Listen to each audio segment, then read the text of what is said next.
छत्तीसगढ़ की बिजली व्यवस्था संभालने वाले इंजीनियर अब अपनी मांगों को लेकर आर पार के मूड में है। मांगे पूरी नहीं हुई तो आंदोलन चरणबद्ध तरीके से आगे बढ़ेगा और जरूरत पड़ी तो अनिश्चितकालीन हड़ताल भी होगी। यानी आने वाले दिनों में बिजली विभाग के कामकाज पर आंदोलन का असर पड़ सकता है। छत्तीसगढ़ राज्य विद्युत मंडल पत्रोपाधि अभियंता संघ ने अपनी लंबित मांगों को लेकर मोर्चा खोल दिया है। संघ का कहना है कि कई मांगे लंबे समय से प्रबंधन के सामने रखी जा रही है, लेकिन समाधान नहीं होने से इंजीनियरों में नाराजगी लगातार बढ़ रही है।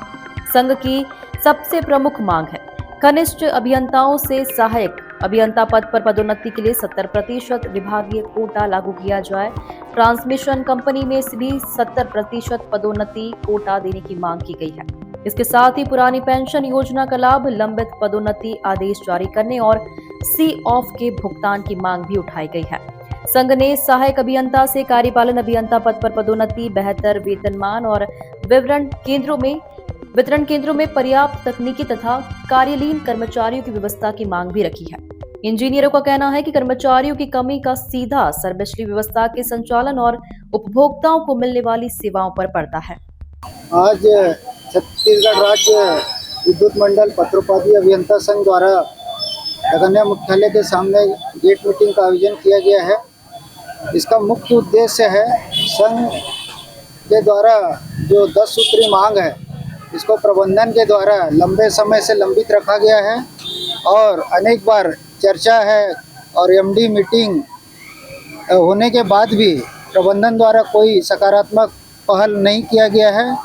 इस कारण से हमारे विद्युत अभियंता, चाहे कनिष्ठ अभियंता हो या सहायक अभियंता हो, डिप्लोमा इंजीनियर एसोसिएशन का जो प्रत्येक सदस्य कंपनी के इस दोहरे रवैये से बहुत नाराज़ है और इसी नाराज़गी को या विरोध के रूप में दर्ज करने के लिए हमारे विभिन्न क्षेत्र, चाहे अंबिकापुर हो, जगदलपुर हो, रायगढ़ हो, दुर्ग, राजनांदगांव, रायपुर, मड़वा, कोरबा, सभी से हमारे कनिष्ठ अभियंता, सहायक अभियंता जो संघ के सदस्य हैं, ये आज 5 बजे गेट मीटिंग में उपस्थित होने के लिए बहुत बड़ी संख्या में यहाँ विरोध दर्ज करने संघ के आह्वान पर उपस्थित हो रहे हैं।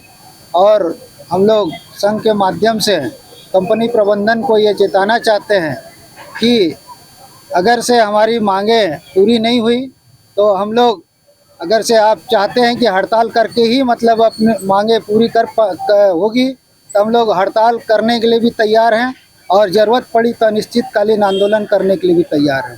संघ को पुनः मांग करते हैं, संघ के द्वारा कंपनी प्रबंधन से पुनः मांग करते हैं कि हमारे संघ सदस्यों की जो 10 सूत्री लंबित मांगे हैं, इसका शीघ्र सकारात्मक, पूर्ण और समयबद्ध निराकरण कर आदेश तत्काल जारी किया जाए।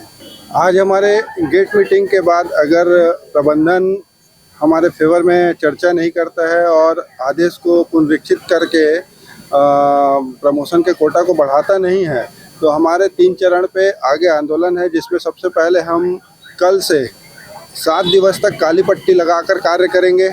उसके पश्चात हम 1 दिवस का सामूहिक अवकाश में रहेंगे और 22/10 से हम अनिश्चितकालीन हड़ताल में बैठने का विचार करके रखे हैं। हमें उम्मीद है कि प्रबंधन हमको उस स्तर तक जाने का मौका नहीं देगी और समय पूर्व हमसे बात करके, चर्चा करके हमारे संघ के समस्त मांगों को पूर्ण करके हमारा हित और कंपनी का हित के बारे में सोचेगी।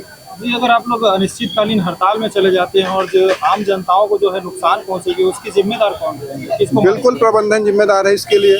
हम तो कभी नहीं चाहते कि हम हड़ताल करें, हम अनिश्चितकालीन हड़ताल पे जाएं या 1 दिन का अवकाश लें या काली पट्टी लगा करके विरोध करें। हम तो चाहते हैं कि प्रबंधन हमारा हित के बारे में सोचे। हम लगातार 24 घंटे अपनी सेवाएँ दे रहे हैं। किसी भी समय, आंधी तूफान के समय हो, कुछ भी हो, 24 घंटा हमारा जेई और एई जो है फील्ड में काम कर रहा है। कभी हमने इस बारे में प्रबंधन से उफ भी नहीं कहा है। लेकिन इसके बावजूद अगर प्रबंधन चाहता है कि हम अवकाश पे बैठें या अनिश्चितकालीन हड़ताल में जाने की आवश्यकता पड़ती है, तो इसको लिए डेफिनेटली प्रबंधन जवाबदार है। मैं डिप्लोमा एसोसिएशन का प्रांतीय महासचिव दीपक कुमार निकोल। हमारी मुख्य मांगे, सबसे पहली मांगे तो ये है कि हमारे जो पूर्व के जितने भी कनिष्ठ अभियंता है, जो 12 साल या 12 साल से अधिक सेवा दे चुके हैं कंपनी में, वो अभी तक सहायक अभियंता के पद पर पदोन्नति नहीं हो पाए।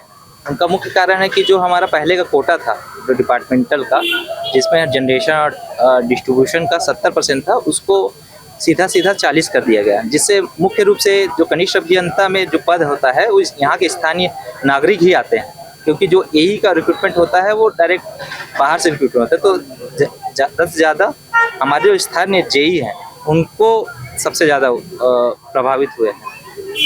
उच्च अधिकारियों को किस तरीके से आप संदेश देना चाहेंगे? मैं उच्च अधिकारियों को ये संदेश देना चाहता हूँ कि यहाँ की खासकर जो हमारे वर्षों से सेवा दे रहे हैं कनिष्ठ अभियंता, उनको प्रमोट करके उनको कंपनी हित में उनको और यहाँ के स्थानीय नागरिकों को हित में रखते हुए, क्योंकि बहुत सारे बेरोजगार युवा हैं जो खासकर डिप्लोमा किए होते हैं और डिग्री किए रहते हैं, जो छत्तीसगढ़ के ही प्रॉपर रहते हैं, वो कनिष्ठ अभियंता में ये सोच के आए रहते हैं कि हमारा कुछ सालों के बाद प्रमोशन हो जाएगा, और ये प्रमोशन अगर रुकता है तो उनको बहुत बड़ा सेटबैक होता है।